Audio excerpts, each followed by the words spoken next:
I turned 30 this year, and I've begun to internalize something that I only really started observing within the last 5 years. I used to feel like I had all of the time in the world, but now time seems to pass by faster and faster with no signs of slowing down, to the point where I sometimes forget that, say, 2020 was almost 4 years ago. This realization has led me to a slow, distinct change of what I value in video games. Where I once championed replayability in games that promised hundreds of hours of gameplay, I now have started to gravitate towards shorter experiences or ones that can be played for brief sessions and still be fulfilling. And in playing these games, I realized that I really value more bite-sized titles that often get lost in this sea of player retention prioritization nowadays because of a distinct, underappreciated aspect: their high valuation of time. Not only respect for the players' time, but respect for the artistic vision of the game itself while not succumbing to the pressure of meeting an arbitrary number of hours to be considered a full experience. And this compels me to ask the question, are short games better? Before answering that though, I'd like to thank the sponsor of this video, Voidigo. Voidigo is a fast-paced action roguelike developed by Semiwork, who found me through my previous review of the game. All they want you to do is to go check out my honest review of the game that will be linked at the end of the video and in the description below.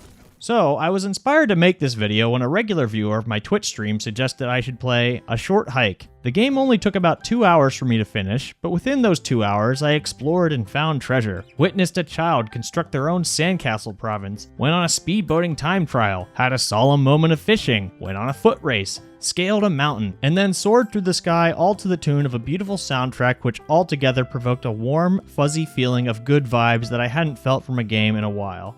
It's a game that, while brief, left a stronger impression on me than games I have put hundreds of hours into. And this game is far from the first to evoke those feelings. Journey made me feel a genuine connection with complete strangers that I had never felt before. Abzu took me on an underwater adventure that made me want to take up scuba diving. The Artful Escape presented me with some of the most beautiful visuals I have seen not only in gaming but visual media entirely. Emily is Away managed to resonate with me using only a series of AIM conversations. Undertale made me care for a fictional cast of characters in a way I didn't even know was possible. Hell, a f***ing April Fool's joke of a game told a more charming story than a majority of the games in its franchise. Some incredibly influential titles throughout gaming history are also not very long. The original Resident Evil clocks in about 7 hours for a first playthrough, yet near single-handedly popularized survival horror as a genre. The original Star Fox and Star Fox 64 both can be beaten in an afternoon, yet are considered classics. Portal is roughly only 3 hours long, yet became a cultural icon in the gaming community in the late 2000s and still has left its mark on internet culture to this day. When something is short, video game or otherwise, creators are forced to trim the fat and truly focus on the core elements that make the experience worthwhile. You only get the best part of the artist's vision without the bloat of, say,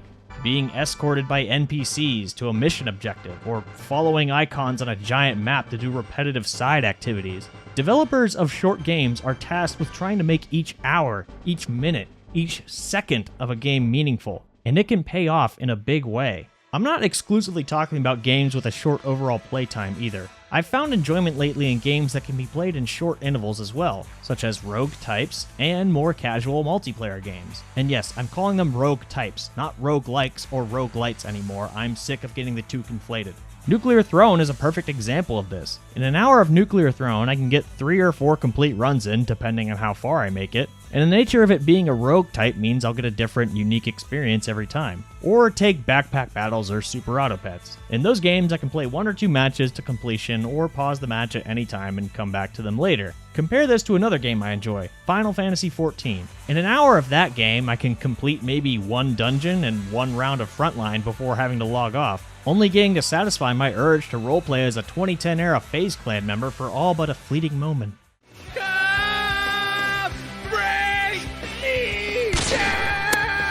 When I used to play Sea of Thieves, I felt as though I had to block off at least 3 hours to feel like I made any meaningful progress in a session. Playing for an hour only left me barely enough time to quench my totally not obsession with fishing and non-fishing games. There simply aren't enough hours in a day to spend on all of these time sinks. I've grown wary of there being so many games that feel like an act of commitment rather than a leisurely way to pass some time that I found comfort in games that I know can play for a sparing amount of time and still come out satisfied. In some cases, existing games could even benefit from being shorter. Alien Isolation, for example, is what I consider to be one of the best survival horror games of all time. For the first half, anyway. It's a common criticism that the game was simply too long as you're tasked with making progressively longer treks through repeated areas and enemies, with several moments in the latter half feeling like they're building up to a finale only to just keep going. It's the video game equivalent of edging. Or take the last 3 Assassin's Creed titles prior to Mirage. Assassin's Creed Origins, while a well-received departure from the series' formula at the time, sent the franchise on a path of rampant world expansion for the 2 following games, leading to a breaking point with Valhalla averaging over 60 hours for a first playthrough, and was a primary focus for much of the criticism surrounding it by players and critics alike. While I haven't played Mirage myself, I think it says something that the installment following one of, if not the longest game in the franchise, harkens back to the series' roots with a more focused 15 to 30 hour playthrough. Conversely, though, some short games could benefit greatly from being a bit longer. I recently played a fast-paced FPS from 2021 called Bright Memory Infinite that had some of the most fun gameplay I'd experienced in a shooter campaign since Titanfall 2 and Vanquish. The mix of gunplay, dodging, parrying, and exo abilities made me feel like I was playing the shooter equivalent of a combo-based action game like Devil May Cry or Bayonetta. And while the character models and voice acting were pretty, well, bad. So this plan of yours is supposed to change the world? Bullshit. The environmental visuals and lighting still managed to impress both in and out of combat.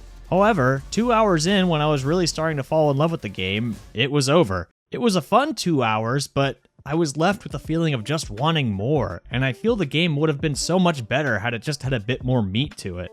This isn't to say a game's worth is inherently tied to how long or short it is, however. There is plenty of value to be found in longer experiences just as there is in shorter ones. Baldur's Gate 3, as a more recent example, is one of the greatest games I have ever played, and I've already played through it twice. I've put hundreds of hours into the Souls series, and I don't regret a single second. Path of Exile kept me up well into red-eye hours more times than I'd like to admit. Plus, in some cases, the long length of a game can create an emotional attachment to it from the player that complements the story. During the main scenario of Endwalker, Final Fantasy XIV's latest expansion, and don't worry, this is spoiler-free, there was a moment near the end where you walk a long route to your next objective completely alone, with nothing but a beautiful backing track to accompany you. This moment of solace in combination with the music made me reminisce on all of the events that had taken place leading up to that point, from my humble beginnings to the grandiose scenario I ended up in, from the dark lows of hopelessness to the moments of inspiring triumph, from the small moments of character interaction to clashes with awe-inspiring adversaries. All of it just hit me at once and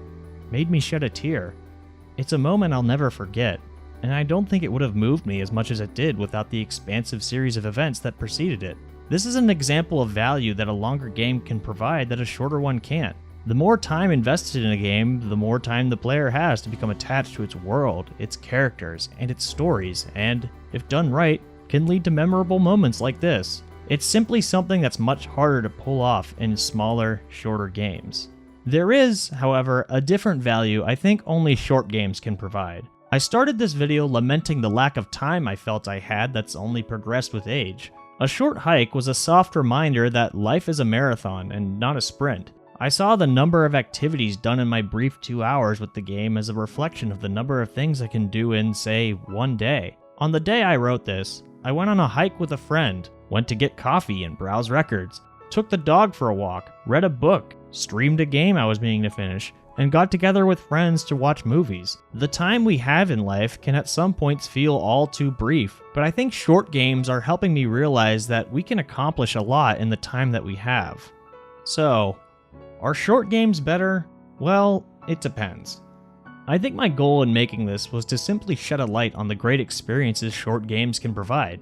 It's so easy for us to measure a game's value with a dollar per hour metric, but the value of a game doesn't come from the quantity of hours. It's in the quality of those hours spent.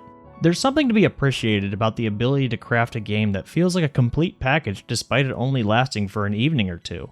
Of course, there will always be a place for multi-dozen or even multi-hundred-hour epics, but sometimes I think it's worth it to take a step back and appreciate the little things in life, or, in this case, short games.